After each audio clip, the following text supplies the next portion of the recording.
There are whispers in the woods, whispers of men who walk on 2 legs by day and 4 by night, creatures who wear human skin like a disguise until the moon calls them home. In the shadows of ancient forests, buried beneath centuries of folklore, lie stories too horrifying to ignore, documented cases of transformation, murder, and madness. They said it was just a myth. They said it was just hysteria. What if it wasn't? Tonight, we open a file that was never meant to be found. We trace the blood-stained history of a creature from the forests of medieval France to a locked cell in 1603. This isn't just a story. This is a warning. My name is Michael, and this is Project Black Garden, a Monsters and Myths podcast. Season 3, The Lotus Files, file number 300, The Myth of the Lycan. Join me as we call to this infamous monster.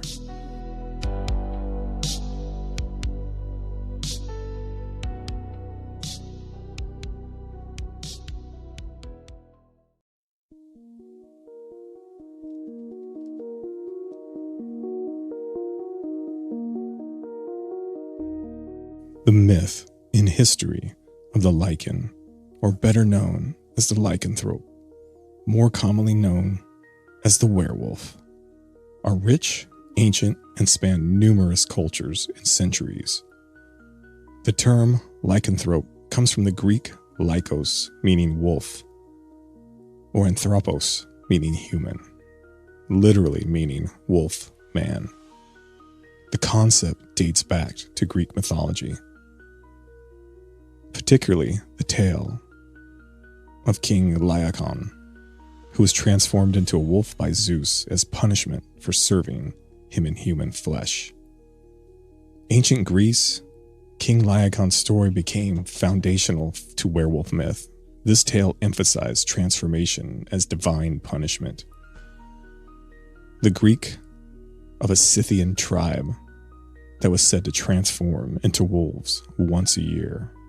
Norse and Scandinavian lore, warriors known as Ulfhednar, wolf coats, were similar to berserkers. These Viking warriors wore wolf pelts and believed they could channel the spirit of the wolf in battle, blurring the line between man and beast. Slavic and Eastern European had traditions that teemed with wolf-related transformation myths. In these regions, lycanthropy was often seen as a curse, either by witches or demonic entities.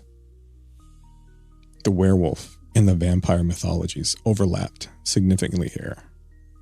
In Western Europe, from medieval times and the Renaissance, during the witch hunts, many were accused of becoming a lycan, which was considered demonic. Notable cases include Peter Stump in 1589, a German farmer who confessed under torture to becoming a wolf and murdering dozens. French legends, such as the beast, a Gauvadan, in the 1760s, fed fears of werewolf-like monsters roaming the countryside.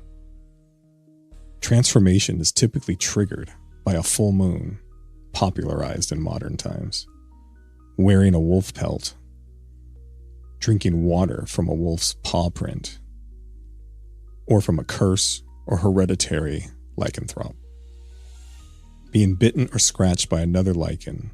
Modern psychology even coined the term clinical lycanthropy, a rare psychiatric syndrome where someone believes they can or have transformed into an animal. Werewolves are often cast as tragic, dual-natured figures caught between man and beast. The modern interpretations and symbolism are psychological and cultural symbols. The lycan represents a loss of control, repressed instincts, and primal rage. the fear of eternal monstrosity, the duality of man, civilized versus savage. Now, the difference between a lycan and a werewolf. A werewolf, a cursed or involuntary transformation. Very deadly, the most common. A lycan, a more powerful, controlled, and often born variant of the werewolf species. The lycanthrope myth is an enduring global symbol of transformation, animalistic power, and the dark recesses of the human psyche. From ancient Greek legends to modern horror franchises, the lycan has evolved into one of the most iconic creatures in mythology and pulp culture, still howling under every full moon.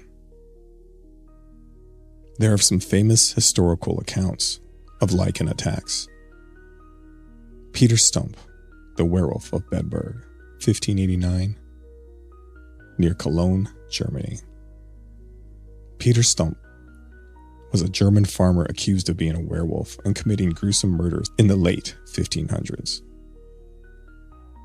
He was accused of murdering 14 children, 2 pregnant women, and his own son. Witnesses claimed he transformed into a wolf and attacked victims in the countryside, confessed under torture to making a pact with the devil, receiving a magical wolf pelt belt that allowed him to shapeshift. He was executed horrifically, flesh torn with hot pincers, limbs broken, and finally beheaded, along with his daughter and mistress. Considered one of the most infamous real werewolf cases in European history.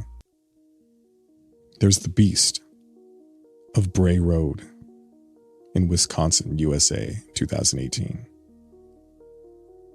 This is one of the most famous modern werewolf-like sightings in America.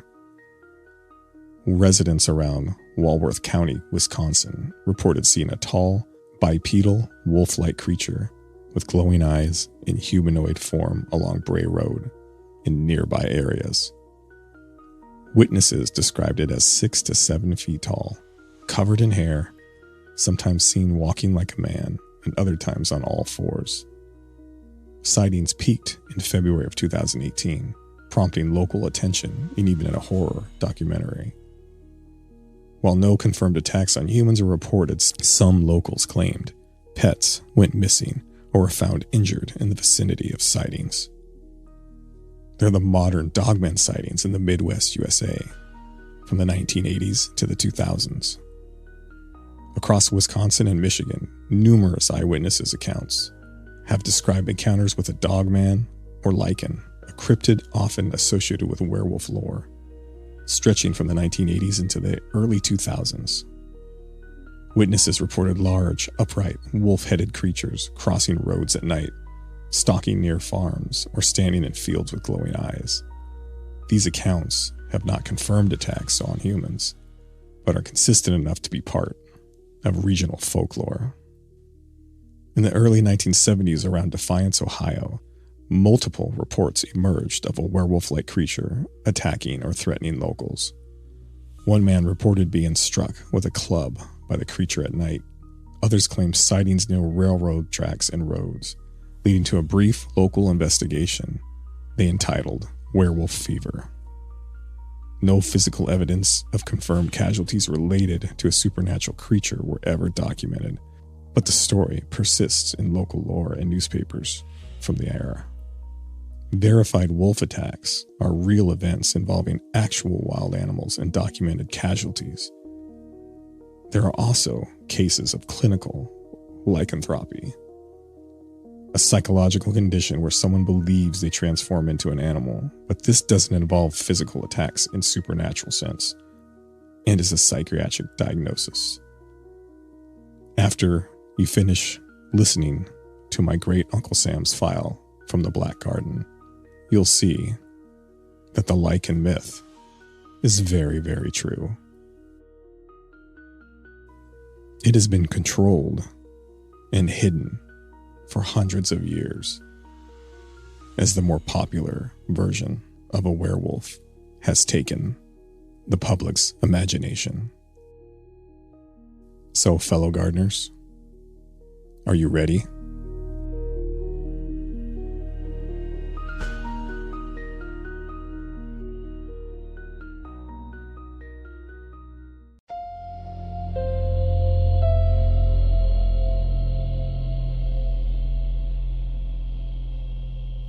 My great uncle Sam starts this file with a warning. He says, I used to love full moons, one of my favorite sights Mother Nature had to offer. But not anymore. Not after what I've seen and what I've lived through.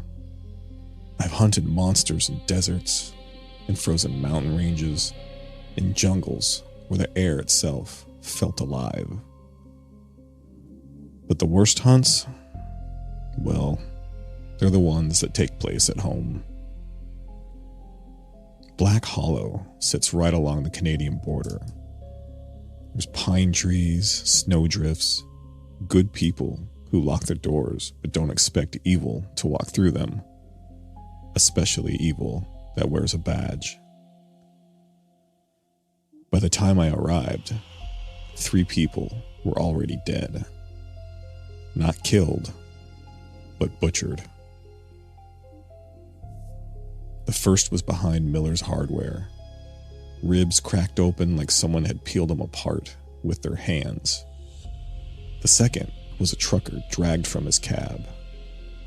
You could barely recognize what was left of him. And finally, the third was a kid, still wearing hockey pads when they found what was left of him, which apparently was not much. And in my time doing the job I do, I've seen many animal attacks. This was much worse. Sheriff Holbrook greeted me personally when I stepped out of the SUV. First with a firm handshake, steady eyes, and as always, a calm, soothing voice. My first thoughts were, it's too calm. He'd been first on the scene at every crime. The funny thing about predators, though, is that sometimes they like to watch the aftermath of their own work. Now, this isn't me accusing him. Not yet, at least. But I've seen enough to know the signs. So instead, I waited. After a few hours, the moon was nearly full, almost at the top of the skyline. And if I was right, things like this don't stay dormant when the moon is this full. That night ended up being much more quiet than I expected. But the next night, we decided to extend our investigation. We staked out the local elementary school after reports of something circling the playground. The snow was falling, thick but quiet. There's a certain kind of silence that comes before violence. Soldiers learn to hear it. Deputy Harris was young and an up-and-comer in the local police department. He had joined me for the stakeout and seemed like a nice young man. I only wish I had more time to have gotten to know him. That threatening silence was everywhere, filling my senses that night. And just as Deputy Harris turned to, I assume, ask me a question, the attack happened. He didn't even have time to scream. Something hit him from the side. Black fur and muscles moving faster than a man that size had any right to. I heard his spine snap before his body hit the snow. Instinctively, I fired 3 rounds into its chest, not even having time for my eyes to focus completely on what I was seeing. The creature staggered backwards into the tree line. It was easily 8 feet tall, with golden, fiery eyes, and standing on 2 legs. It looked back at me, not like prey, almost like recognition. And before I could fire again, it ran. There were enough DNA breadcrumbs for me to follow it. Blood dotted the snow, thick and dark. But the trail didn't lead into the wilderness. It led back toward town, toward Sheriff Holbrook's house. My stomach sank. I didn't even take the time to knock. I just kicked the door in. And there, he was waiting. Shirtless, bleeding from my gunshots, but smiling. "You should have stayed retired, Commander," he warned. Then his bones started breaking. A sound I hate to say, but I was too familiar with. The transformation is never clean.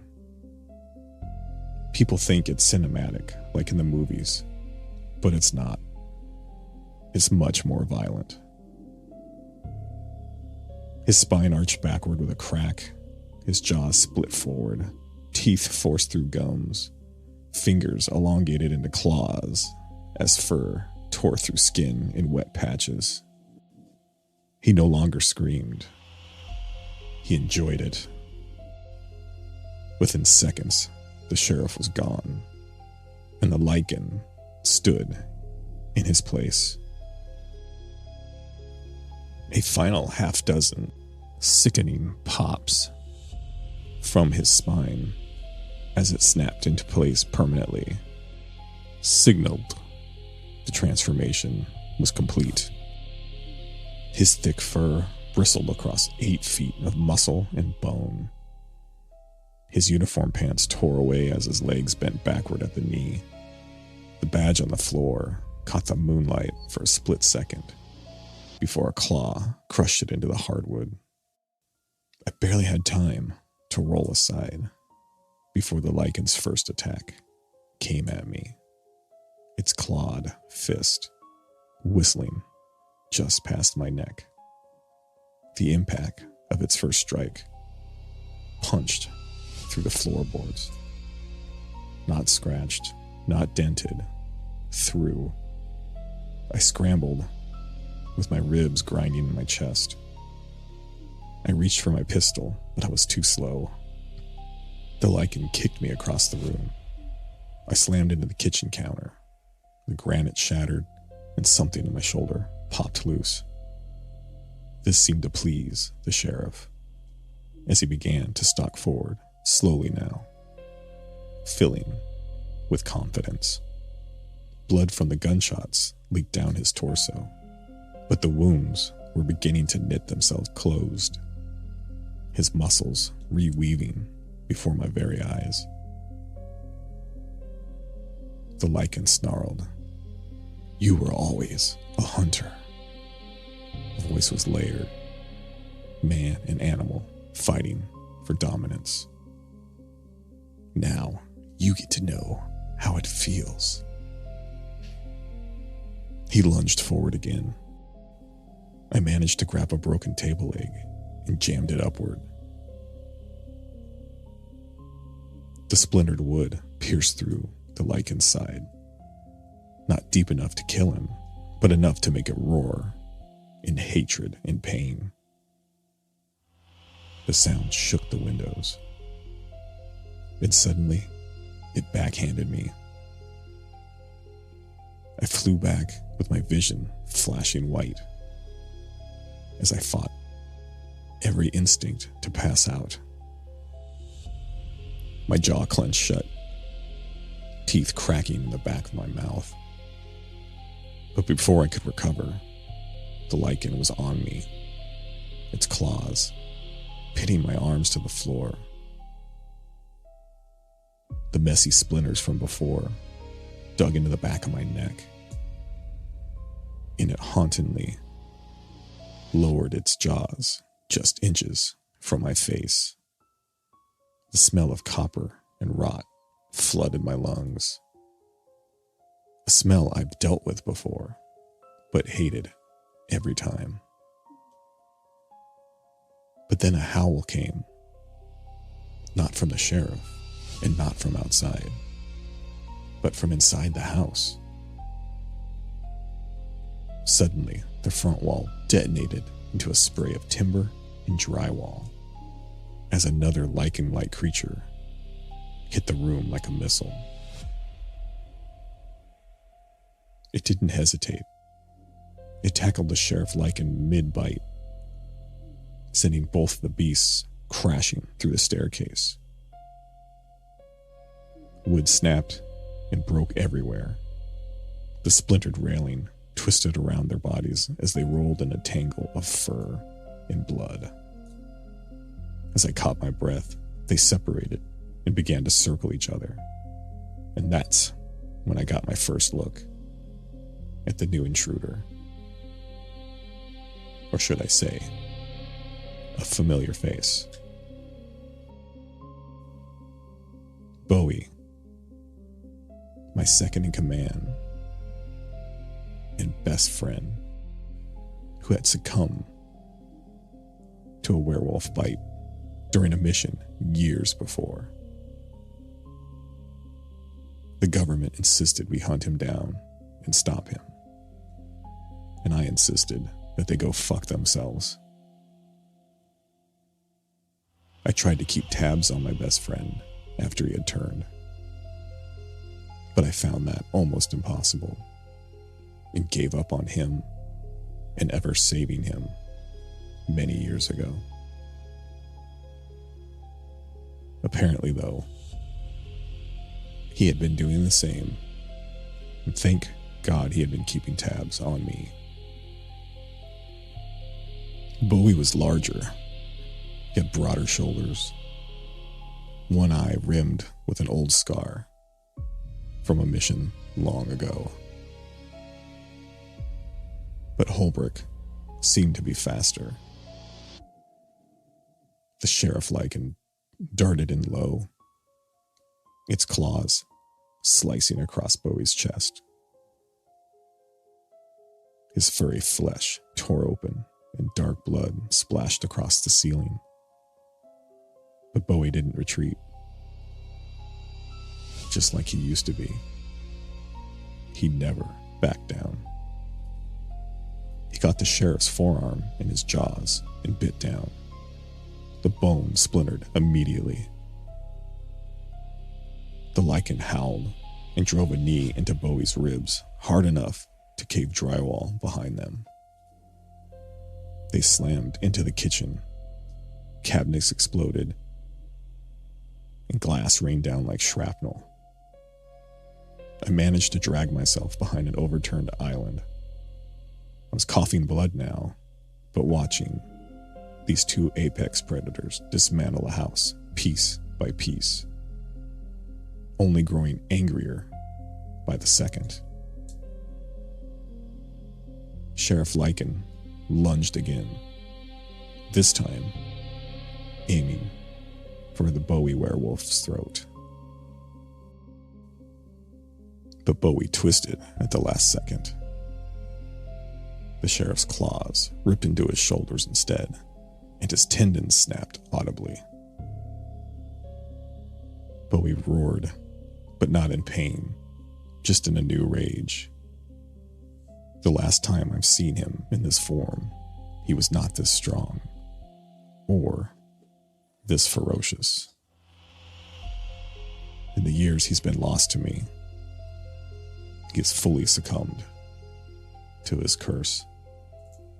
Without hesitation, though, he surged forward and slammed the sheriff through the back wall into the snow. Cold air flooded the house, and I forced myself to my feet again, dizzy, but I managed to stagger outside. Under the moonlight, the fight became something ancient, primal. The two Lycans collided in the yard, snow exploding around them. Each strike left gouges in flesh that steamed in the freezing air. Sheriff Holbrook raked his claws across Bowie's face, nearly taking his good eye. But the Bowie werewolf responded by grabbing the sheriff by the spine and slamming him into the frozen ground again and again until the earth cracked beneath them. But the sheriff adapted quickly. He managed to roll and get behind Bowie, sinking his teeth deep into his neck. It caused Bowie to stagger, and for a moment, my heart dropped. Sheriff Holbrook shook violently, trying to tear Bowie's throat out. But that only seemed to make Bowie stronger. Bowie reached back blindly and found the Lycan sheriff's jaw. With no hesitation, he pulled, and at first there was resistance, followed by a wet, tearing snap. Sheriff Holbrook, in his damaged Lycan form, stumbled backward, his lower jaw hanging by threads. But he was still alive and still coming forward.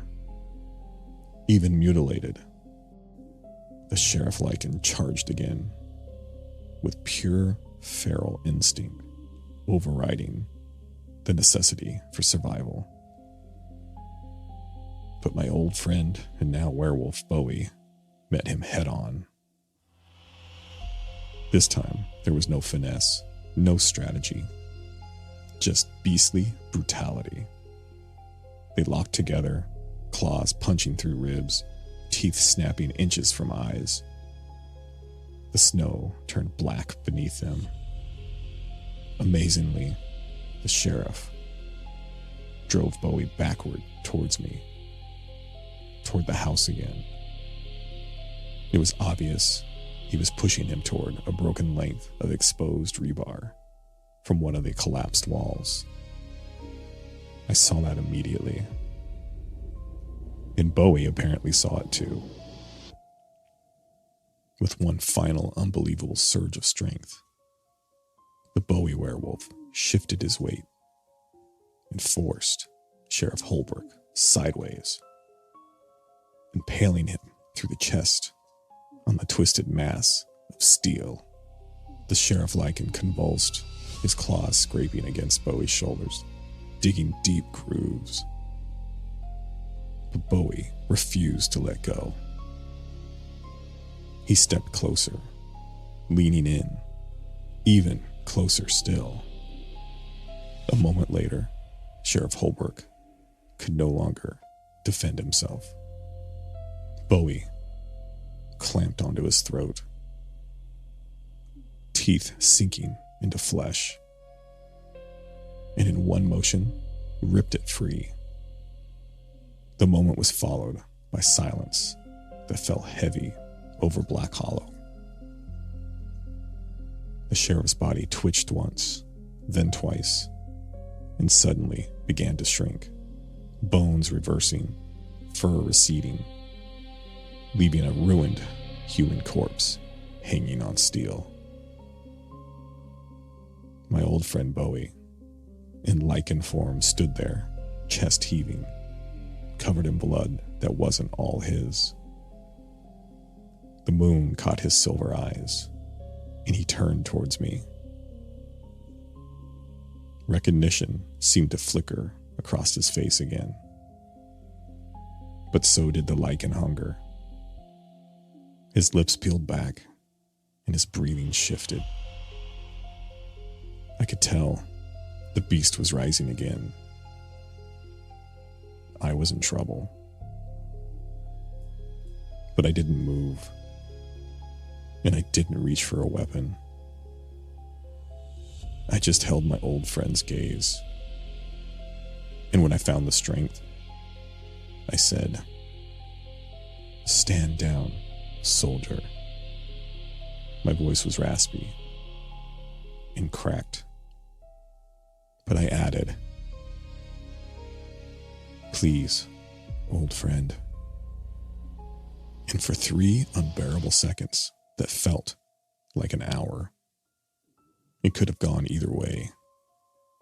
Then Bowie threw his head back and howled, not in triumph, not in anger, but in agony.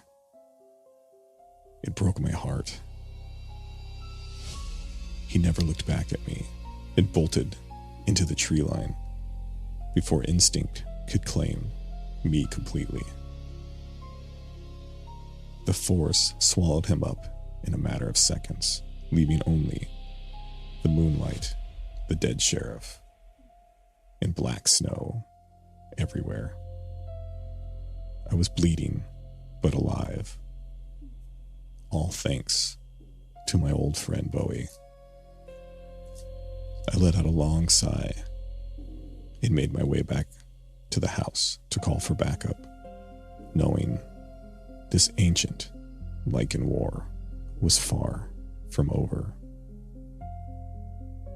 But at least I managed to save the Black Hollow.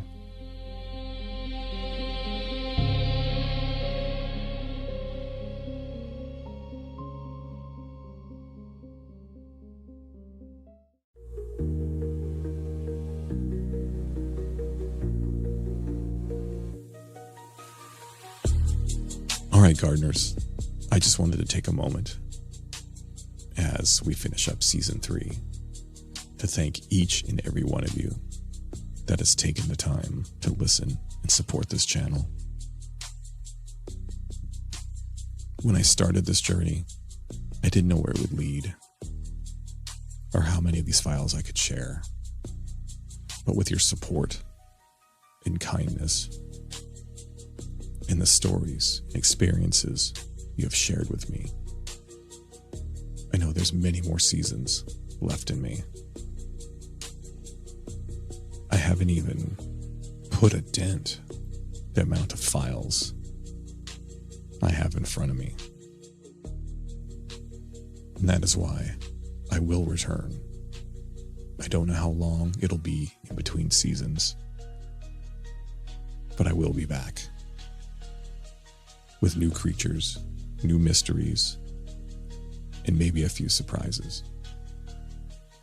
So please, like, follow, and share this podcast with all those who may need it or who may enjoy it. And prepare yourselves for season 4, the Nightshade Files. As always, I'm your humble host, Michael, and you've been listening to Project Black Garden, a Monsters and Myths podcast. This has been Season 3, The Lotus Files. Remember, I want to believe the unbelievable, and I'm here to tell your story. So for the last time this season, I'll leave you with: monsters are real, and sometimes they wear a friend's face.